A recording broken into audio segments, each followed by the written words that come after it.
India TV YouTube channel को subscribe करें और बेल आइकन दबाएं।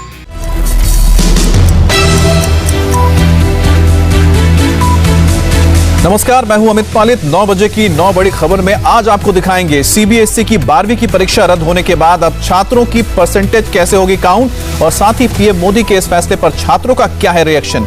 इसके अलावा आपको बताएंगे मेहुल चौकसी के लिए आज का दिन सबसे बुरा दिन कैसे साबित होने वाला है और कैसे भारतीय एजेंसियां उसे विदेश से घसीटकर भारत लाने वाली है।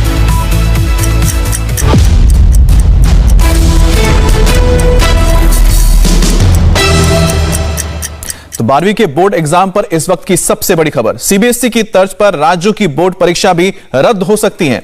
यूपी के शिक्षा मंत्री दिनेश शर्मा ने बयान दिया है कि यूपी सरकार परीक्षा कराने पर अब पुनर्विचार कर रही है। आपको बता दें कि कल अहम डिसीजन लिया गया था। प्रधानमंत्री मोदी की इस अध्यक्षता में जो बैठक हुई थी उसमें यह फैसला हुआ था कि सीबीएसई की 12वीं की परीक्षाएं नहीं होंगी, जिसके बाद आपको बताएं कि एक बार उत्तर प्रदेश भी शायद यह फैसला कर सकता है कि 12वीं के एग्जाम नहीं होंगे।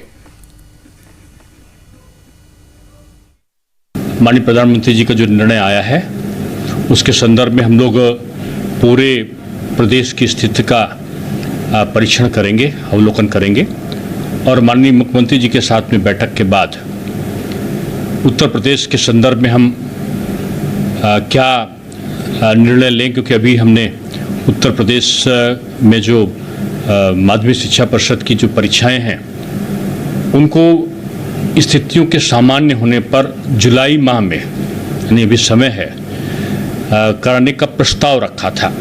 12वीं की परीक्षा होगी कि नहीं होगी इसका निर्णय लेना शेष था।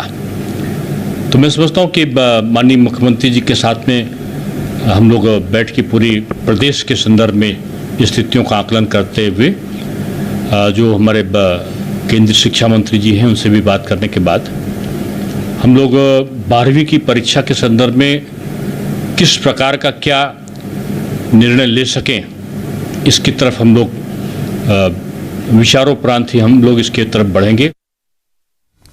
बात करते हैं संवाददाता विशाल प्रताप सिंह से। विशाल, जिस तरह से सीबीएसई की परीक्षाएं 12वीं की परीक्षा रद्द की गई हैं, उत्तर प्रदेश में यह फैसला कब तक हो जाएगा, क्योंकि कुछ साफ नहीं हो रही तस्वीर।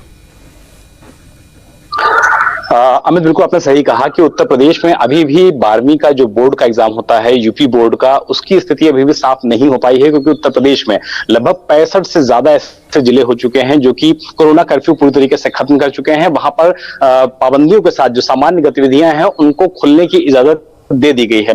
यही वजह है कि अभी भी उत्तर प्रदेश में 12वीं के एग्जाम को लेकर के स्थिति साफ नहीं हो सकी है। हमारी डॉक्टर दिनेश शर्मा, जो कि सरकार के उप मुख्यमंत्री भी हैं और माध्यमिक शिक्षा परिषद उनके अंडर में ही आता है, उनका कहना है कि चूंकि उत्तर प्रदेश में स्थितियां धीरे धीरे सामान्य हो रही हैं और टेक्निकल पॉइंट ये भी है कि उत्तर प्रदेश में चूंकि 10th के साथ साथ 12th के एग्जाम में किसी भी तरीके का मिड टर्म एग्जाम नहीं होता है, प्री बोर्ड जरूर होते हैं। तो प्री बोर्ड के आधार पर अगर परीक्षाएं कैंसिल होती हैं तो किस तरीके से छात्रों को अगली क्लास में प्रमोट किया जाए, किस तरीके से उनको मार्क्स दिए जाए और कैसे भविष्य में उनके कॉम्पिटिटिव एग्जाम्स में इन सर्टिफिकेट्स का इस्तेमाल छात्र कर सकें, तो वो भी अपने आप में बहुत महत्वपूर्ण हो जाता है। यही वजह है कि मुख्यमंत्री योगी आदित्यनाथ के साथ डिप्टी सीएम दिनेश शर्मा की बैठक होगी। सरकार के तमाम लोगों को बैठाया जाएगा, केंद्र में से जो सरकार है उसके साथ सलाह मशवरा किया जाएगा और उसके बाद ही कोई फैसला यूपी बोर्ड के 12th एग्जाम को लेकर के किया जा सकेगा। लेकिन अभी भी कहा जा सकता है कि तस्वीर उत्तर प्रदेश के 12th के एग्जाम को लेकर के यूपी बोर्ड को फिलहाल साफ नजर नहीं आ रही है। अमित जी, बहुत बहुत शुक्रिया आपका।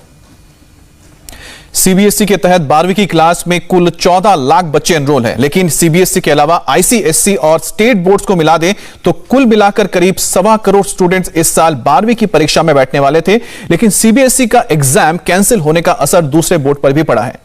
सीबीएसई के बाद council for the Indian school certificate examinations यानी कि CISC की 12वीं की परीक्षा रद्द कर दी गई। इसके अलावा हरियाणा विद्यालय शिक्षा बोर्ड, इसके बाद हरियाणा सरकार ने कोरोना से पैदा हालातों के मद्देनजर राज्य में 12वीं की बोर्ड की परीक्षा ना कराने का फैसला किया है। सीबीएसई की 10वीं की परीक्षा पहले ही रद्द कर दी गई थी और अब 12वीं का एग्जाम भी कैंसिल हो चुका है। देश के सबसे बड़े राज्य उत्तर प्रदेश के स्टूडेंट्स के भविष्य का फैसला भी सीबीएसई के फैसले के आधार पर हो सकता है। उत्तर प्रदेश माध्यमिक शिक्षा परिषद यानी कि यूपी बोर्ड ने इंटरमीडिएट एग्जाम जुलाई में कराने का फैसला लिया था, लेकिन अब केंद्र के फैसले के बाद यूपी सरकार भी अपने फैसले पर पुनर्विचार कर सकती है। इस बात के आसार हैं कि सीबीएसई की तर्ज पर यूपी बोर्ड के इंटरमीडिएट के एग्जाम भी कैंसिल हो सकते हैं। मुख्यमंत्री योगी आदित्यनाथ आदित्यनाथ जल्द ही इस बारे में बैठक करेंगे और इंटरमीडिएट के 26 लाख छात्रों के एग्जाम पर फैसला लेंगे। 2 दिन पहले यूपी सरकार ने 12वीं के एग्जाम जुलाई के दूसरे हफ्ते में कराने का फैसला लिया था और इसके लिए पैटर्न बदला जाएगा। स्टूडेंट का सिलेबस 30% कम कर दिया था। बचे हुए 70% कोर्स की परीक्षा महज 1.5 घंटे में कराई जानी थी। एग्जाम में सिर्फ 3 ही सवाल के जवाब देने थे, लेकिन अब इस फैसले पर पुनर्विचार होगा। प्रधानमंत्री मोदी ने कल मंत्रियों और ऑफिसर्स के साथ हाई लेवल मीटिंग की और फिर सीबीएसई के 12वीं की परीक्षा कैंसिल करने का ऐलान किया था। सरकार ने छात्रों की सुरक्षा को अहमियत देते हुए परीक्षा को कैंसिल किया। अब सवाल यह है कि किस आधार पर 12वीं में मार्क्स मिलेंगे, तो उसके कई विकल्प सुझाए गए हैं। पहली बड़ी बात, 12वीं का रिजल्ट एक तय मूल्यांकन मानदंड यानी कि इवैल्यूएशन क्राइटेरिया के आधार पर समयबद्ध तरीके से जारी किया जाएगा। दूसरी बात, छात्रों को मार्क्स देने का इवैल्यूएशन क्राइटेरिया क्या होगा, इसका फैसला कुछ दिन बाद होगा।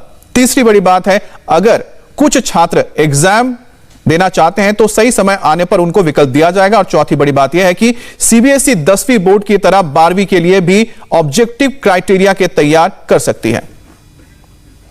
बात करेंगे संवाददाता देवेंद्र पराशर से। देवेंद्र, यह कब तक फाइनल हो जाएगा कि किस क्राइटेरिया के हिसाब से मार्क्स दिया जाएगा?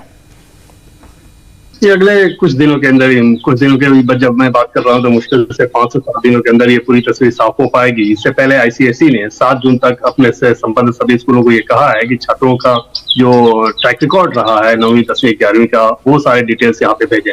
अलग अलग विकल्प है। पहला विकल्प तो ये है कि 9वीं 10वीं और 11वीं इन तीनों के वेटेज मार्क्स के आधार पर 12वीं के का मार्क्स तय किया जाए। दूसरा चीज ये है कि 11वीं की परीक्षा उसके बाद जो इंटरनल एग्जाम स्कूल्स के हुए हैं उसका एक फीडबैक लिया जाए और उसके आधार पर असेसमेंट किया जाए। साथ ही साथ उसमें ये भी देखा जाएगा कि स्कूल का अपना जो ट्रैक रिकॉर्ड है पिछले 3 सालों का, परसेंटेज का, छात्रों का परसेंटेज का, वो किस प्रकार का है। मतलब ये कि ऐसा ना हो कि कुछ स्कूल इंटरनल मार्क्स बहुत ज्यादा दिखाने लगे ताकि इस चक्कर में कि उनके यहाँ के छात्रों के मार्क्स ज्यादा आते हैं। तो इन सारी चीजों को चेक एंड बैलेंस करने के लिए उसमें ये विकल्प भी रखा गया है कि अगर ऐसा किया गया तो उसमें स्कूल का ट्रैक रिकॉर्ड भी दिया जाएगा। तो ये सारे विकल्प अभी इस पे अभी विचार चल रहा है। कौन सा विकल्प आखिरी होगा ये अगले 5 से 7 दिनों के अंदर तय हो पाएगा। जी अमित जी, बहुत बहुत शुक्रिया आपका। दिल दहलाने वाली बड़ी खबर उत्तर प्रदेश के गोंडा से आ रही है, जहां सिलेंडर ब्लास्ट की वजह से 2 मंजिला इमारत जमींदोज हो गई। इस हादसे में 14 लोग मलबे में दबे थे। इनमें से 8 लोगों की मौत हो गई है और मरने वालों में 2 पुरुष, 2 महिला और 4 बच्चे शामिल हैं, जबकि बाकी का इलाज अस्पताल में किया जा रहा है। पुलिस का कहना है कि बचाव कार्य जारी है। मलबे में और भी लोग दबे होने की आशंका जताई जा रही है। फिलहाल पुलिस इस बात की जांच कर रही है कि यह ब्लास्ट किस वजह से हुआ है। तो ये तस्वीरें आप देख रहे हैं कि अभी भी मलबा हटाने का काम जारी है और ये आशंका है कि कुछ और लोग मलबे में दबे हो सकते हैं। बताया जा रहा है फिलहाल 14 लोग थे जो दब गए थे, जिनमें से 8 लोगों की मौत हुई है और बाकी लोगों का इलाज फिलहाल अस्पताल में किया जा रहा है। लेकिन अभी भी यहां पर बचाव कार्य जारी है और लगातार यहां से मलबा हटाया जा रहा है। सिलेंडर ब्लास्ट होने के बाद ये 2 मंजिला इमारत ढह गई थी और अब पुलिस जांच भी कर रही है कि आखिरकार इस सिलेंडर के ब्लास्ट होने के पीछे क्या वजह हो सकती है। थाना वजीरगंज अंतर्गत ये टिकरी क्षेत्र है, जहाँ पे डायल 112 पे ये सूचना प्राप्त हुई कि एक सिलेंडर ब्लास्ट के बाद एक मकान की छत वो गिर गई है। इस सूचना पे तत्काल पुलिस फोर्स के साथ मैं स्वयं यहाँ पहुँचा है। आईजी महोदय भी यहाँ पहुँचे एवं तमाम फोर्स को साथ प्रशासन, पुलिस एवं स्थानीय लोगों की मदद से यहाँ पे राहत बचाव कार्य यहाँ पे शुरू किया गया है। इस राहत बचाव कार्य में अब तक 14 लोगों को निकाल लिया गया है, सभी को अस्पताल भेजा गया है, जिसमें कि 7 लोग सकुशल है, इलाज उनका चल रहा है और बाकी 7 लोगों को मृत घोषित किया गया है। इसमें 2 पुरुष, 2 महिलाएं एवं बाकी बच्चे हैं। जो 112 पे हमें सूचना प्राप्त हुई है, सिलेंडर ब्लास्ट के बाद में मकान की छत गिरना बताया गया है। हमने बाकी टीमों, फॉरेंसिक इत्यादि को भी यहाँ पे बुला लिया है, बाकी जाँच भी हमारी चलेगी। तो ये तस्वीरें आप देख रहे हैं कि पहले जेसीबी मशीन लगाई गई थी ताकि वहां से मलबे को हटाया जा सके और अभी भी आप देख रहे हैं कि दिन के वक्त भी लगातार वहां से मलबा हटाया जा रहा है और ये आशंका जताई जा रही है कि हो सकता है कि यहां पर कुछ और लोग फंसे हों। लेकिन जिस दौरान ये हादसा हुआ, आपको बता दें कि मुख्यमंत्री योगी आदित्यनाथ ने इस हादसे पर दुख व्यक्त किया है और बताया जा रहा है कि यहां पर अभी भी कुछ लोग हो सकते हैं, लेकिन फिलहाल 8 लोगों की जान जा चुकी है और 6 लोगों का इलाज अभी भी अस्पताल में किया जा रहा है। सिलेंडर ब्लास्ट हुआ था, जिसके बाद आप देख सकते हैं कि ये 2 मंजिला इमारत ढह गई है।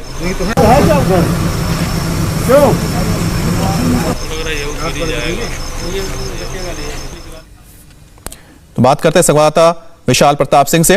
विशाल, क्या जानकारी मिल पा रही है कि क्या और लोग फंसे हो सकते हैं? कितने लोग यहां पर रहते थे?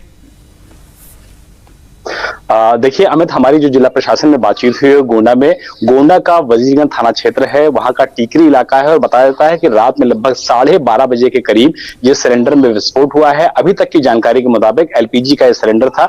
किस वजह से रिसाव हुआ, कैसे विस्फोट हुआ, इसकी अभी जांच चल रही है। लेकिन चूंकि मौके पर जितने भी लोग मौके पे थे सभी को वहां से रेस्क्यू कर लिया गया है। 14 लोगों की जो बॉडी थी वो अंदर फंसी हुई थी, जिसके बाद उनको रेस्क्यू किया गया था।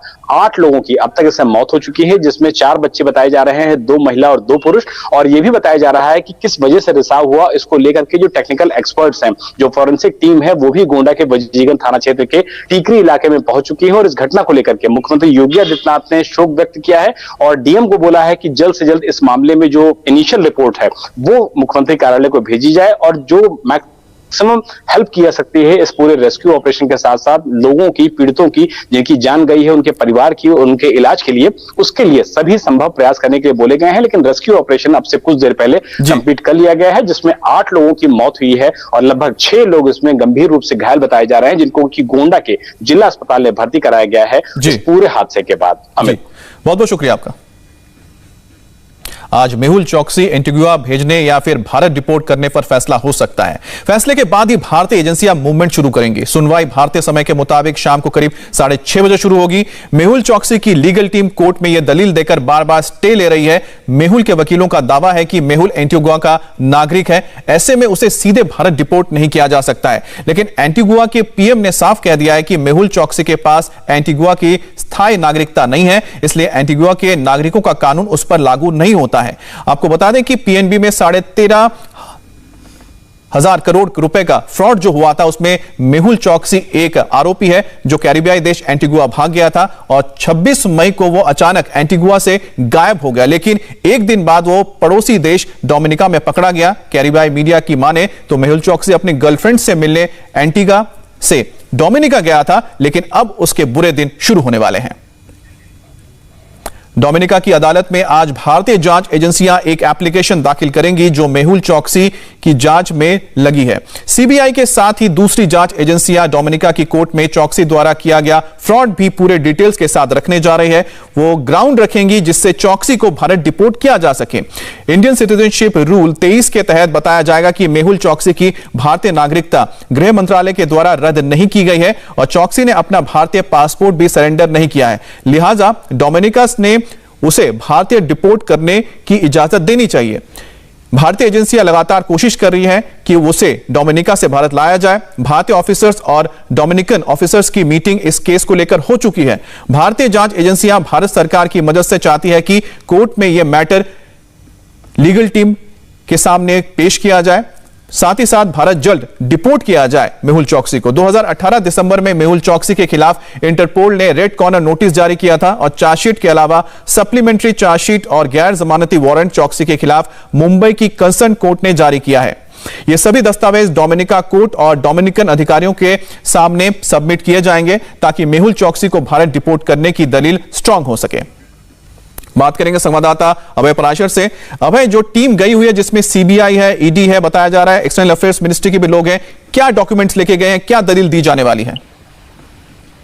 देखिए बिल्कुल अमित, जो तमाम डॉक्यूमेंट्स है, क्योंकि आज की जो सुनवाई होनी है डोमिनिका की अदालत में वो सबसे इंपॉर्टेंट है, क्योंकि भारतीय एजेंसियों की, न केवल भारतीय एजेंसी बल्कि भारत सरकार की कोशिश है कि 13,500 का जो पीएनबी का घोटाला था, 13,500 करोड़ का, मुंबई में उस भगोड़े को, मेहुल चौकसी को जल्द से जल्द भारत लाया जा सके। और यही सबसे इंपॉर्टेंट टाइम है। वो वजह इसकी ये है, जो जांच एजेंसियों का जो तर्क है कि डोमिनिका के अंदर पकड़ा गया है अवैध तरीके से मेहुल चौकसी, उसके पास वहां पर कोई डॉक्यूमेंट नहीं है, तो सबसे अहम ग्राउंड यह है कि उसे सीधा भारत डिपोर्ट कर दिया जाए। क्योंकि अगर जो उनके वकीलों की दलील है, मेहुल चौकसी की जो वकील लीगल टीम की दलील है कि मेहुल चौकसी को पहले एंटीगुआ भेजा जाए, क्योंकि एंटीगुआ का वो सिटीजन है, उस 2017 में वहां की उसने नागरिकता हासिल कर ली थी, ऐसे में जो प्रत्यार्पण की जो प्रक्रिया है वो काफी लंबी हो सकती है। इसीलिए जो घोटाला किया है वो तमाम अहम डॉक्यूमेंट आज न केवल सीबीआई बल्कि लेकिन लगता है शायद अभय, जिस तरह से एंटीगुआ के प्रधानमंत्री ने यह साफ कर दिया है कि मेहुल चौकसी की जो नागरिकता है उनके देश की वो कंप्लीट नहीं हुई है, ऐसे में हो सकता है कि भारत को एक अपर हैंड मिल जाए जब कोर्ट में अपनी बात रखेंगे। बहुत बहुत शुक्रिया आपका। भगोड़ा मेहुल चौकसी भारत आएगा तो अच्छी खबर होगी। ऐसी अच्छी खबर कोरोना वॉर के फ्रंट से भी आ रही है। कोरोना का कहर अब कम होने लगा है, नए केस अब कंट्रोल में है और रिकवरी लगातार बढ़ती जा रही है। पिछले 24 घंटे में देश में कोरोना के 1,32,439 नए केस आए हैं और इसके मुकाबले ठीक होने वालों की तादाद ज्यादा है। पिछले 24 घंटे में 2,29,796 लोग रिकवर हुए हैं। हालांकि मौत का आंकड़ा तेजी से नीचे नहीं आ रहा और मंगलवार शाम तक 3,195 लोगों की कोरोना की चपेट में आने से मौत हुई है। एक्टिव केसेस में पिछले 43 दिनों से ऑन ए रेगुलर बेसिस हम एक डिक्रीज पा रहे हैं और इस बार के दिन में देखें तो आज करीब 1.3 लाख एक्टिव केसेस में डिक्रीज एक दिन में नोट किया गया है। इसी तरीके से हम अगर एनालाइज करें तो पाते हैं कि देश में 30 स्टेट और यूनियन टेरिटरीज ऐसी हैं जहां पर कि पिछले एक हफ्ते से कंटिन्यूड बेसिस पर एक्टिव केसेस में डिक्लाइन भी नोट किया जा रहा है, जो कि एक पॉजिटिव ट्रेंड है। एंड जरूरी है कि उसी गति से स्टेट लेवल पर, डिस्ट्रिक्ट लेवल पर, फील्ड लेवल पर हमारा कार्य कंटेनमेंट रिलेटेड एक्टिविटीज में चलता रहे। उत्तर भारत के राज्यों में जहां कोरोना की रफ्तार धीमी पड़ी है, वहीं दक्षिण भारत में वायरस का कहर बरकरार है। सबसे ज्यादा चिंताजनक हालात तमिलनाडु की हैं, जहां पिछले 24 घंटे में 26,000 से ज्यादा केसेस आए हैं और 400 लोगों की मौत हुई है। दूसरा नंबर केरल का है, जहां 19,000 से ज्यादा नए केस हैं और 194 लोगों की जान गई है। तीसरा नंबर कर्नाटक का है, जहां 14,000 से ज्यादा नए केस हैं और 464 लोगों की जान गई है। इन राज्यों के मुकाबले जब हम नॉर्थ पर नजर डालते हैं तो यहां हालात बहुत हद तक काबू में नजर आते हैं। दिल्ली में पिछले 24 घंटे में महज 623 केस सामने आए हैं और 62 लोगों की जान गई है। यूपी में 1121 नए केस आए हैं, 175 लोगों की मौत हुई है और राजस्थान में 1002 नए केस आए हैं और 65 लोगों ने दम तोड़ा है। वहीं कोरोना की दूसरी लहर में कम होते एक्टिव केस के बीच Indian council of medical research यानी ICMR ने दावा किया है कि जुलाई के मध्य या फिर अगस्त के शुरुआती दिनों तक वैक्सीनेशन के लिए प्रतिदिन 1 करोड़ वैक्सीन उपलब्ध होंगी, यानी 1 करोड़ लोगों का टीकाकरण प्रतिदिन हो सकेगा। ICMR के महानिदेशक बलराम भार्गव ने कहा कि देश में वैक्सीन की कमी नहीं है और यह पर्याप्त मात्रा में उपलब्ध है। इतना ही नहीं, ICMR के DG ने भरोसा जताया कि इस साल के अंत तक देश की पूरी आबादी का टीकाकरण हो जाएगा और इसके साथ ही ICMR देश की बड़ी आबादी की तरफ इशारा करते हुए धैर्य रखने की अपील भी करता है। We have also a large population. Our population is 4 times. हमारी जनसंख्या बहुत अधिक है। हमारी जनसंख्या अमेरिका की जनसंख्या से 4 गुना ज्यादा है। हमें थोड़ा धैर्य रखने की जरूरत है। इस साल के बीच तक मध्य जुलाई या अगस्त की शुरुआत से हम 1 करोड़ लोगों को रोजाना टीकाकरण कर सकेंगे। More than enough doses to vaccinate up to 1 crore per day. We have to remember हमें याद रखना चाहिए कि देश में वैक्सीनेशन लगातार बढ़ रहा है। हमें उम्मीद है कि दिसंबर तक पूरे देश के लोगों को वैक्सीनेट कर दिया जाएगा। भारत दुनिया के 5 देशों में शामिल है जो वैक्सीन प्रोड्यूस कर रहा है। अगर हम वैक्सीन प्रोड्यूस नहीं करते तो हमारी पोजीशन कमजोर होती। देश में वैक्सीन की कमी नहीं है, लेकिन हम 1 महीने में पूरे देश को वैक्सीन नहीं लगा सकते। देश में कोरोना केस कम हो रहे हैं, स्थिति संभल रही है, लेकिन कुछ लोग लापरवाही बरत रहे हैं और अपनी और दूसरों की जान खतरे में डाल रहे हैं। मुंबई में लॉकडाउन की कड़ाई कुछ कम क्या हुई? मुंबई में दुकानों को खोलने की परमिशन दी गई, लेकिन तमाम तरह की अपील के बाद भी बाजारों में जबरदस्त भीड़ नजर आ रही है। लोग लापरवाह हुए हैं, सोशल डिस्टेंसिंग नहीं कर रहे हैं। मुंबई समेत पूरे महाराष्ट्र में 15 जून तक के लिए लॉकडाउन बढ़ा दिया गया है, लेकिन हाल फिलहाल में मुंबई में सड़कों पर लोग बेतहाशा और भारी संख्या में आ रहे हैं, जिसकी वजह से काफ़ी ज़्यादा ट्रैफिक जाम देखने को मिल रहा है। हम इस समय मुंबई के कांदीवली फुटओवर ब्रिज पर मौजूद हैं। वेस्टर्न एक्सप्रेस का आपको इस समय हम नज़ारा दिखा रहे हैं। आप देखें, ये वाला जो आप लेन देख रहे हैं, ये इस समय अंधेरी से बोरीवली की तरफ जा रहा है, जिस पर आप ट्रैफिक का नज़ारा देखिए। और दूसरी तरफ जो लेन है वो बोरीवली से अंधेरी की तरफ जाती है और यही ट्रैफिक का नज़ारा पिछले 5-6 दिनों से मुंबई में देखने को मिल रहा है। अगर नज़ारा आगे कुछ दिनों तक जारी रहा और लापरवाही लोग बरतते रहे तो वापस से मुंबई में कड़े लॉकडाउन लगाने के ऊपर फैसला लिया जा सकता है। और ताजा हालात जानने के लिए हम सीधा रुख कर लेते हैं दिनेश मौर्य का, जो मुंबई से हमारे साथ जुड़े हैं। दिनेश, फिलहाल क्या तस्वीर आ रही है सामने और जो भीड़ है उसको कैसे काबू में किया जाएगा?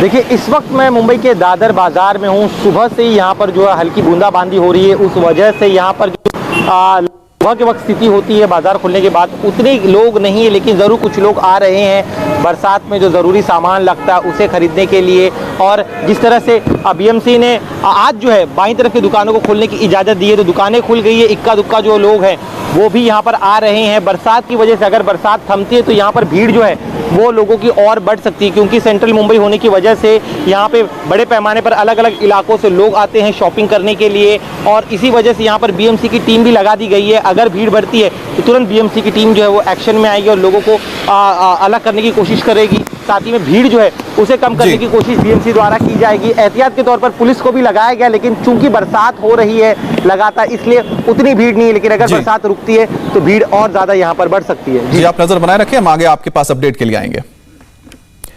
देश के अलग अलग हिस्सों से अनलॉक शुरू होने के बाद डराने वाली तस्वीरें आई हैं। वो तस्वीरें क्या हैं आपको दिखाएंगे ब्रेक के बाद।